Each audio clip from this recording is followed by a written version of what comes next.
Déco dans le présent pour mieux construire l'avenir. La chronique d'Interentreprise avec Francette Florimond. Bonjour, j'espère que vous allez bien. La seconde affaire de diffamation de Madivial à l'encontre d'Interentreprise est portée cette fois par la directrice de la structure, Madame Sylvie Rieux-Bouton. Toujours dans le hors-série spécial viande de 2017, toujours des propos de M. Jarin rapportés entre guillemets. Rappelons que M. Jarin est alors président de la COP-GELMA, la coopérative des éleveurs de lapins de Martinique. Cette fois, M. Jarin, en première ligne, explique que pour que la coopérative de lapins puisse fusionner avec Madivial, il fallait que ses comptes soient positifs. C'est la réglementation qui l'impose. Or, les comptes de la COP-GELMA présentaient un déficit de 70 000 €.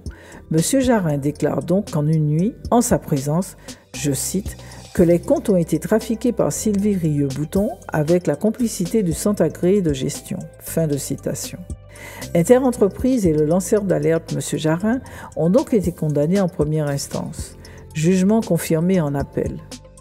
Interentreprise s'est pourvu en cassation. Le jugement confirmé par les deux niveaux de la juridiction de Fort-de-France a été annulé par la Cour de cassation au motif que les preuves apportées par Interentreprise n'avaient pas été sérieusement examinées par la Cour d'appel de Fort-de-France, que notre enquête était sérieuse et s'inscrivait dans un débat général portant sur l'existence de pratiques condamnables au sein de la filière élevage en Martinique et de certains services de l'État. L'affaire sera plus sérieusement jugée à la Cour d'appel de Basse-Terre en Guadeloupe, ce dont nous nous réjouissons. La Cour de cassation a en outre demandé que ces deux arrêts cassés par la Cour d'appel de Fort-de-France soient imprimés et inscrits sur les registres du greffe de la Cour d'appel de Fort-de-France.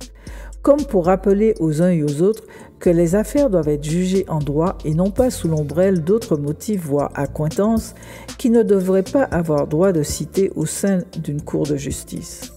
Ce rappel est d'autant pertinent que toujours concernant cette coopérative, les affaires foisonnent dans la juridiction de la Martinique et qu'elles traînent toutes en longueur. Cela était le cas de la sortie de la CODEM, la coopérative bovine de Madivial, de l'exploitation par Madivial d'un silo à grains, pourtant non autorisé, de la sortie de la principale exploitation laitière toujours de cette coopérative, avec des pièces centrales qui se sont perdues au sein du tribunal, de la destruction de cheptels pour non-commande d'aliments, etc., etc.